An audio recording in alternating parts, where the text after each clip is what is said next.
What's up, residents? Today, once again, we have an awesome collaboration of the greatest dinosaur people that we know.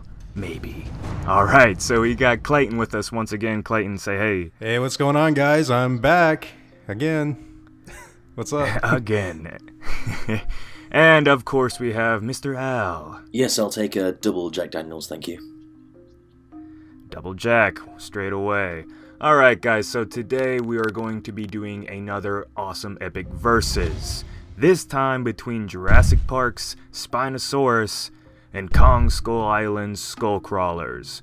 The little ones, by the way, not the big one.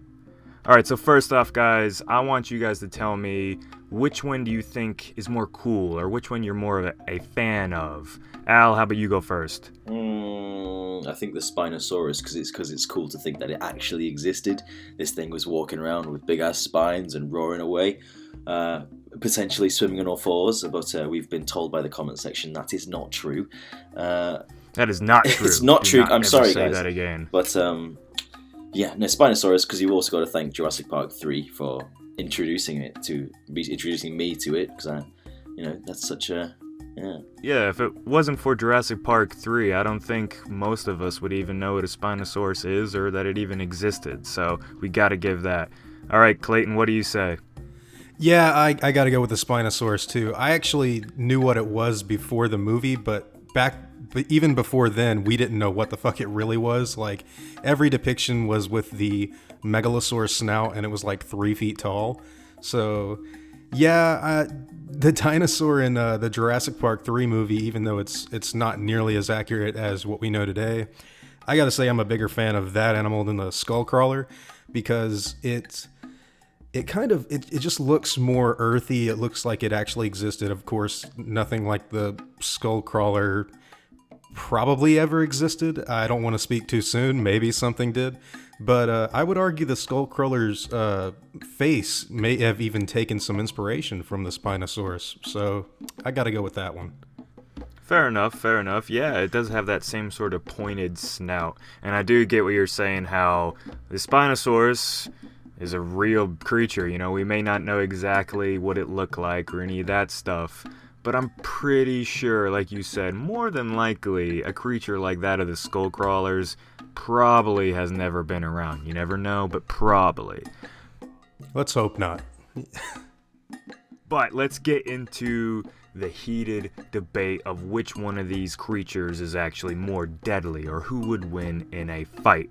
First off, I'd like to talk to you guys about the size and the environment that these creatures live in. So what I kind of think is that if you kind of look at them, the small Skullcrawlers are about the same size as the Spinosaurus. It doesn't seem like it's as tall. Obviously, it doesn't walk on its hind legs, and it has less of an upright position as the Spinosaurus. But they both relatively seem like they're about the same size, or at least the size to where they could combat each other easily. And they both really kind of come from environments that are kind of similar. It seems like Skull Island is pretty swampy and has a lot of bogs and all that. So, with that in mind, how do you think that would play if these two, one's real, one's not real? How would it play if they met up in a fight? Klayton, how about you go on that first? Okay, well, I think one thing that I should explain for what I want to talk about first is the fact that the Spinosaurus has one major weakness, and that's its sail. The fact that its bones are protruding upwards to make this big thing on its back. I think that if the Skullcrawler would maneuver its body by wrapping its tail around any of its limbs or its tail or neck and get on top of it and go to work on its back, I think it could paralyze it pretty quickly.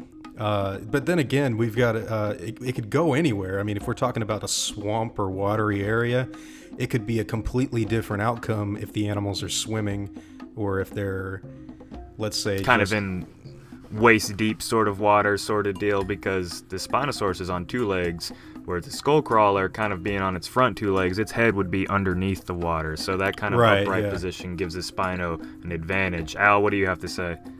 Well, like you say, both of them come from very similar environments, so both of them have been adapted to survive in those environments. So you've got this Spinosaurus, which is almost evolved to be around more of the aquatic kind of nature, so it'll be in water quite a lot. And I don't think we saw a lot of the Skullcrawlers in the water outside of the the ending scene, unless there's something I'm forgetting.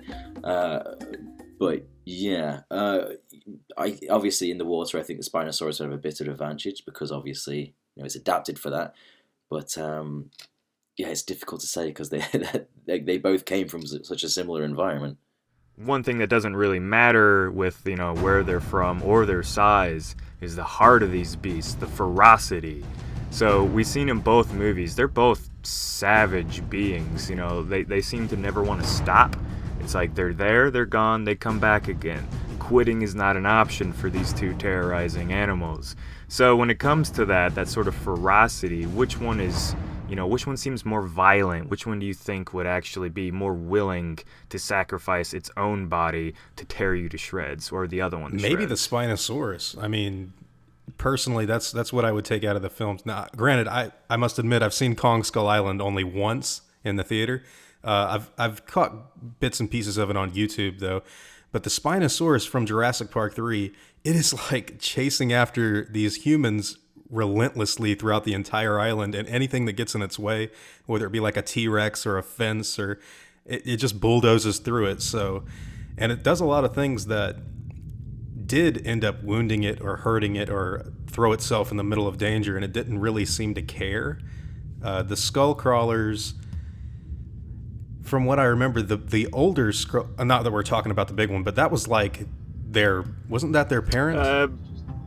It could have it could have been their parent. It was just a really big one. They didn't exactly. I was going to see if they were drones or something. See, like, I feel like maybe these Skullcrawlers, these smaller ones, may be more adapted to pack mentality.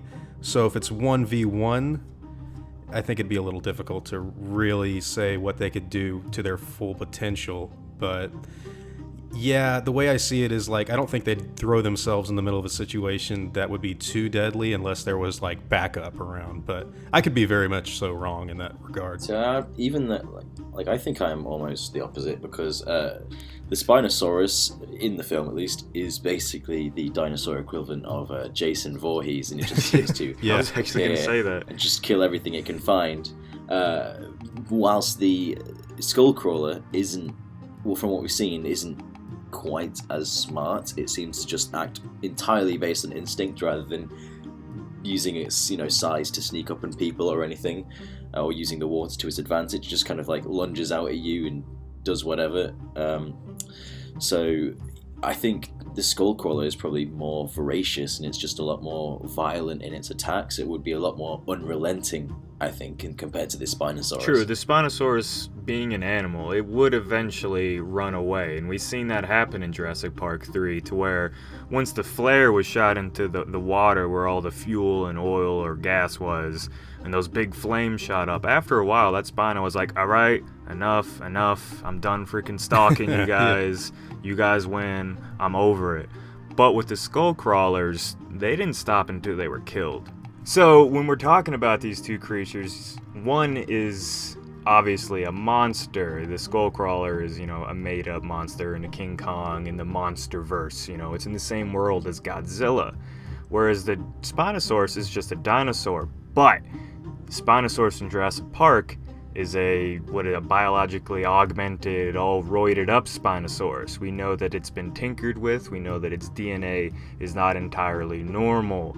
So it's kind of interesting when you go into that side of things, because a real Spinosaurus, would it be as devastating as this one that we've seen in the movie?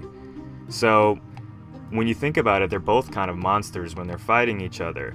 And I thought that was just an interesting kind of idea, and if you guys want to elaborate more on how the dinosaurs in Jurassic Park are really kind of monsters. I mean, people like to use the excuse that they've got all this mixed DNA and everything, and that's why they don't have feathers. But it's mainly due to the fact that obviously they're based on old designs, and they didn't really have those research back then. Yeah. For the most part, they've based the dinosaurs on what they thought the dinosaurs looked like, and at the time the Spinosaurus is what they thought it would look like. They just did the same thing to the Spinosaurus that they did with a T-Rex, and they just made it slightly bigger. But now, obviously, because we know more about the Spinosaurus, people are like, oh no, it's got steroids put into it. It's got other genes put into it, and they use that excuse when really the people that made the film were just like, no, we just wanted to make a dinosaur. But I mean, fair enough if it works for the story's advantage. But if we use that in the case of the Spinosaurus versus the Skullcrawler, then you could kind of say they're on equal grounds, because it's not just an animal versus a monster. It is essentially a monster versus a monster.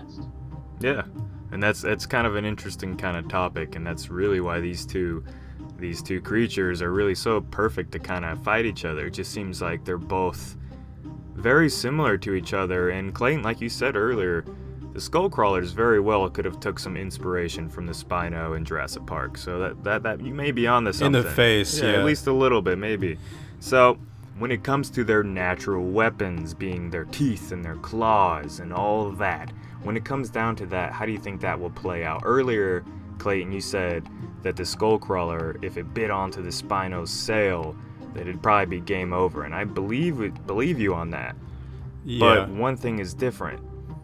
The Spino has feet, claws, bottom leg claws, and it has those nice long arms it could grab. It could prevent that from happening. If it wants to reach up and try to go for its back, it could grab them and do some dinosaur equivalent of like a suplex or something. So when it comes down to their natural weapons, who do you think has the advantage?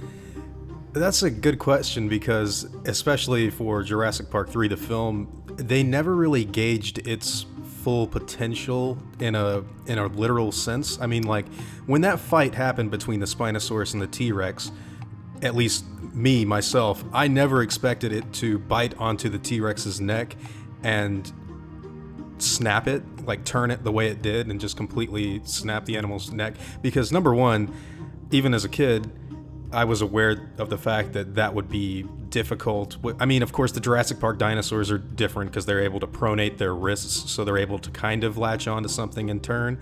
But at the same time, there's the whole bite force thing. So the Spinosaurus bite force in Jurassic Park 3 has got to be very powerful, but also its neck muscles have to be extremely resilient to resistance. So it's a very powerful animal. It's got a lot of formidable weapons with its claws, and you mentioned the feet as well, which would be kind of an advantage, especially if it wanted to rear up and kind of get some distance from the Skullcrawler after it would try to like grab onto it.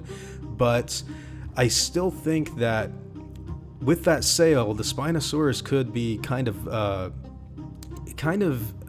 clumsy in a sense between the Skullcrawler, because the Skullcrawler lunges forward and can snake its tail around any sort of obstacle and kind of get up on it like they did to King Kong. And the Spinosaurus would probably be confused, number one, like, what the fuck is happening to me? But I mean, apart from that, they also have a very disgusting sort of way in which they regurgitate their what they've eaten. So I could see if it regurgitated like something that had eaten earlier, whether it be an animal or a person or something. It looked like that stomach acid could be pretty painful to anyone that would grab it. Not saying that would be like an intentional attack, like it barf up a skull and burn the Spinosaurus eye or something, but I could see it being like a confusion sort of thing, to where it like coughs something up and the Spinosaurus is just looking at it like, what is going on here? I mean, apart from dude, man, that's disgusting. Just leaves. Bruh. You win, all right, God. That and yeah, you gotta imagine like what would an animal think if it's looking at something that outlandish, like, and then it starts to barf shit up. But yeah, I really think that the Spinosaurus does have a lot of weapons. The Skullcrawler to me seems like it would be much more tactile and far more agile than the Spinosaurus. But that's just what I'm currently thinking. Anything could happen in reality. Yeah, for sure. Al, you have anything to say on that? Yeah, I mean, he's pretty much right. I mean, you do have to take in consideration the things like even though the Spinosaurus does have all four limbs to use, the Skullcrawler does have its tail, which I'd argue in combat is going to be a lot more useful than the Spinosaurus's legs, because obviously they're going to be using it as support. You're not going to be able to use it as like a way to scratch the Skullcrawler, really, when you're basically focused on standing upright. So the Skullcrawler was using it as like a whip. It was using it to grab onto like legs, grabbing onto arms. Like it's super useful in the film. This leads us to the conclusion of this discussion. Who would actually win in a straight one-on-one fight? So I'll go off first, and I'll kind of give my little reasoning for it. Honestly, I'm going to go for the Skullcrawler, and that is simply for the fact of kind of like what Klayton just said. The thing is super crazy. It's just a lot less predictable. It seems like its bones aren't as stiff as the Spino. It could probably snake its way around the Spinosaurus, wrap half of its body around its head, the other half of it like biting onto it. I just, it took Kong all he could do to beat these things, and he's a lot more intelligent, you would assume, than a Spinosaurus. Now, this Spinosaurus is the Jason of Spinosauruses, and he somehow knows everything, it seems. But I think realistically, it wouldn't be able to comprehend this crazy beast that is the Skullcrawler. What do you guys think? Well, I think we're all forgetting the one major surprise attack the Spinosaurus could have, and that's if the Skullcrawler has latched onto it and the satellite phone goes off inside of its stomach, and that could be like a that could be a big force of confusion for the other Skullcrawler. So what the hell? True that. That'd be a cool scene if in the next like MonsterVerse film, if Skullcrawlers come back and it just regurgitates the phone and it just comes out going. I'd love that. That'd be great. Yeah. Secret weapon phone. But, And then like some character answers it. Radiation. It's like a timeshare or something on the other side. But in regards to who would win, I think definitely I would. Okay. You would win. Yes. No, but in reality, the Skullcrawler does it's been lifting. It's definitely been in the gym. Like, have you seen its arms? It's got massive arms. Those things are used for punching and kicking and supporting weight, and like it's just got so Digging and climbing. yeah, and it's got like 1 million teeth in its mouth. That's all its mouth is at the moment. So I reckon that the Skullcrawler just has way too many advantages to beat something that's more natural, more realistic, like a Spinosaurus. Because the Skullcrawler was made to kill a 100-foot ape. So, yeah. So that is what we think. Now we want to know what you guys think.